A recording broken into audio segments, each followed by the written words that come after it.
Welcome to Stonk Insights, your one-stop shop for stock and crypto analysis and discovery. Today we have a couple of stocks I'm excited to talk about as they give you exposure to Bitcoin. And as we know, Bitcoin has been going parabolic as of recently, and these two stocks may be something you want to consider looking into. With that said, I just want to emphasize that I'm not a financial advisor, so please do your own due diligence before jumping into these two stocks. Before we talk about these stocks, let's get a better understanding of what Bitcoin mining is and how it's important to the decentralized nature of most cryptocurrency. So before we get into actual Bitcoin mining, let's get into what the difference is between decentralized and centralized currency systems. So with a centralized currency system, it's something that has a central authority that's like the government. So we all know what that is. And they're essentially responsible for all aspects of the economy, including minting money, which we all know here in America with this with the pandemic that's still going on, I should say. We've been minting money as an all-time record high. Okay, the government also takes profits off of taxes, so they tax their citizens. This one central government. They allow banks to handle accounts for citizens. They put regulations on us and so on and so forth. They give us laws and policies. They have third-party systems that trickle down payments. They all take profits from us. So this is a central authority, okay? So this is one central body, and you have all these taxes and all these things that's going against your money, okay? In a decentralized system, it's completely different. So there's no central authority. The authority is passed on to the people, okay, to me and you. And what I mean by that is the central authority is making all these transactions, or they're saying who can make these transactions, okay? They're giving authority to who can do that. In a decentralized system, anybody has the potential to make these transactions, okay? So just keep that in mind. Just kind of keep that in mind when we talk about decentralized and centralized, or when you hear those terms come up, just know centralized equals the government. One centralized group or entity that's making these making these decisions. Decentralized means more than one, many, me, you, the crowd, the group. We're all making these decisions. We're all making these transactions that's feeding the ecosystem, okay? So let's go into what Bitcoin mining is. So the explanation of Bitcoin mining is kind of simple, okay? It's just a process of verifying Bitcoin transactions and recording them in the public blockchain ledger, okay? That's a simple explanation of what Bitcoin mining is, okay? So in this blockchain, the transactions are verified by the Bitcoin users. So basically the transactions have to be verified by the participants of the network and those who have the required hardware. And let me stop it right there. I mean, you can mine Bitcoin with just your laptop, or your desktop. You're not mining as fast as someone that has professional equipment to mine, but absolutely you can mine with your own personal equipment. And those who do mine, they're called the miners, okay? So they're Bitcoin miners, all right? We just went over, the difference between centralized and decentralized bodies, okay? Or as it pertains to monetary systems. So any user with mining hardware, like we said, that could be a laptop, that could be a desktop, and they have internet access. They can be a participant in this and contribute to this mining community. So it's all about the community that's doing this, okay? It's not one central force. It's the average layperson, or these small businesses, or like I said, me or you, that's contributing to this mining community. So as a miner, you do have to have some type of reward for doing this, okay? So let's just talk about that. The process to get to the reward when you're using your equipment to make these Bitcoin transactions, to verify the Bitcoin transactions, it's a difficult mathematical puzzle that's called proof of work, okay? So proof of work is a very important term. This is needed to validate the transaction for the miner to earn the reward, okay? So, and the reward that you're getting is in a way of Bitcoin. So think about that.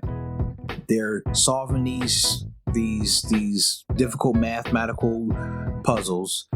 These difficult mathematical puzzles are what's getting the Bitcoin from my hands to your hands. For them to do that, or the reward for them to do that, these miners, is Bitcoin. So Bitcoin is mined into the equal sphere, so we get more Bitcoin that's able to be circulated, and all of these Bitcoin transactions are able to be done. So this is like a closed loop. You get more Bitcoin, and these transactions are able to be done, and they're incentivized with these rewards by keep on getting Bitcoin. Okay, it keeps on saying in this article that we're looking at, you have to have the necessary hardware, but I just want to keep on emphasizing that you can do this from home right now. You can do this from your laptop right now. If you found a program, there was a program built into Chrome that I used to use. They don't offer it in Chrome anymore, and I haven't been mining since. But if you did your own little research, you did your own little due diligence, you could find a suitable cryptocurrency miner that could fit your specific specifications, be it on your laptop or on your desktop. So as it pertains to Bitcoin mining, you may or may not know there's only 21 million Bitcoin that's out there, and after those 21 million are gone, it's over with. So as it pertains to mining, I'm stopping right here. You can see there's this event that's called the halvening that happens every 4 years. Okay, so we see here in 2009, if you completed one successful block, if you did proof of work for one successful block as a miner, your reward would have been 50 Bitcoin. Think about that, 50 Bitcoin for completing one successful block of work. Fast forward to 2020. That's been halved so many times, and now completing that same block of work only gets you 6.25 Bitcoin, which is still a lot. But you can see that downward slope in this example here, what's happening. So with that said, there's a finite amount of Bitcoin. What happens once that's over with? Well, this highlighted portion shows that every Bitcoin has a transaction fee that's attached to it. So you can think that you can take that as a tax, but there's only one tax. It's not like the central body of government that has multiple taxes that they levy upon their citizens. Okay, so this is one tax that's attached to every Bitcoin transaction. Okay, so right now those fees represent a few $100s per block, but they can potentially rise to a few $1,000s per block, especially as the number of transactions grow on the blockchain.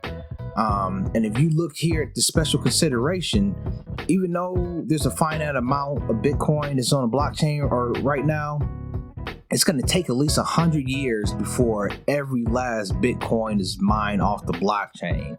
So we have 100 years from right now before that last Bitcoin is mined. So there's still opportunity there. If you were looking into mining Bitcoin, don't believe that is all over with. You can still do that if you wanted to, but that's not what this video is about. Let's get into this next little tidbit. So there's a couple disadvantages to mining Bitcoin. It's not all upside. There's some downside. One is the competition. Okay, so like I said, there's only 21 million Bitcoin that's out there. So with me and you knowing that, the competition is growing. There's more individuals that know that. There's whole companies that's built around mining these Bitcoin, which we're about to talk about, 2 of them. So the competition is thick. With that said, there is an enormous cost as far as electricity goes and computing power. So that's something that's got to be taken into consideration.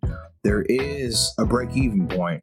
There is a point to where if the price of Bitcoin fell, which that is a huge negative, Bitcoin is highly volatile. It goes up, it goes down.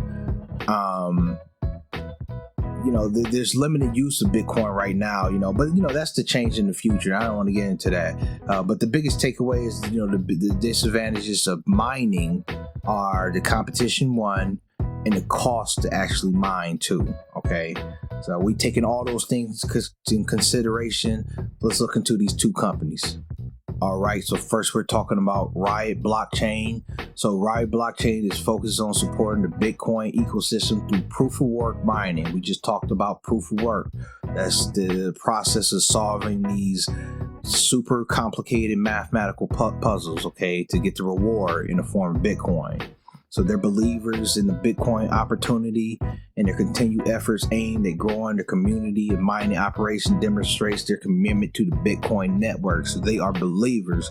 They're believers that this Bitcoin revolution is going to take over, and this is going to be a viable source of transactions in the future. Right now, Riot is one of the largest US-based publicly traded Bitcoin miners in North America. And they're consistently working to improve their efficiency and production. They're also in expansion mode, which we're about to get into right now. So this article just came out this month, April 8th. This talks about Riot acquiring Whinstone. So this gives you a combination of leading US-based Bitcoin miner with owner and operator of America's largest Bitcoin hosting facility. So this is Riot's proof of Bitcoin. You know, their belief in Bitcoin is going far. They're acquiring companies that already have a stake in Bitcoin and hosting Bitcoin. Riot is riding that wave as far as Bitcoin is concerned. Riot tracks Bitcoin. So when Bitcoin goes up, Riot sees that price appreciation. At the time this article was written, Riot's closing was 48.37. I believe Bitcoin was floating around 58,000 on April 8th. So you see here, you know, Riot is actively going out acquiring other companies that give them exposure to Bitcoin specifically. All right. So let's get into this next company. All right, so the next company we're talking about today, Marathon Digital Holdings, ticker symbol MARA. So Marathon is a digital asset technology company that mines cryptocurrencies. Well, not just Bitcoin, even though they do have a huge stake in Bitcoin, which we're about to get into just shortly here. They have a focus on blockchain ecosystem and the generation of digital assets. They currently operate their proprietary data system in Hardin, Montana, with a maximum power capacity of 105 megawatts. So they do have a lot of wattage to maintain these operations. You see here in this picture here, this looks real sophisticated. These mining operations they have here. So let's go further into Marathon. We know they're a Bitcoin miner. We went through their mining operations. Or here it says they're a cryptocurrency miner, but how are they connected into Bitcoin? What type of stake do they have in the Bitcoin? Let's check it out. So this happened earlier this year, January, the end of January. Marathon invested $150 million into Bitcoin. Okay, so they established Marathon is one of the pure play Bitcoin investment options. Okay, they are not playing any games. They took $150 million USD and turned it into 150 million Bitcoin. Why would they do this for? Well, Marathon believes in the long term that Bitcoin has better sustainable power than the dollar has. So, you know, they're forward thinking, you know, they're growth company. They're thinking that Bitcoin is the way of the future. I mean, we see, even though the dollar is, let's say, stable, the dollar has fallen over some time, but they believe that Bitcoin, as the dollar falls, the price of Bitcoin is going to go up. So what say you? What say you between Riot and Marathon? Do you believe in any one of these companies? Let's just take a look at both the stock chart here on Robinhood for Riot and for Marathon. We look here in the past 3 months. We see Marathon has had pretty much double the growth of Riot, but they both have had significant growth just in the past year to month to week to day. They've been growing, both these companies, okay? And as the price of Bitcoin appreciates, as the price of Bitcoin goes up, you're going to see these companies' prices go up as well. that's just the nature of the game. It's just the nature of what they do and how they interact with Bitcoin and other cryptocurrencies. So thank you for watching this video. If I helped you out in any way of understanding these companies or understanding what cryptocurrency and Bitcoin mining is, please hit that subscribe button. Please hit that like button. Please follow me along this journey. Thank you guys again. Have a nice one.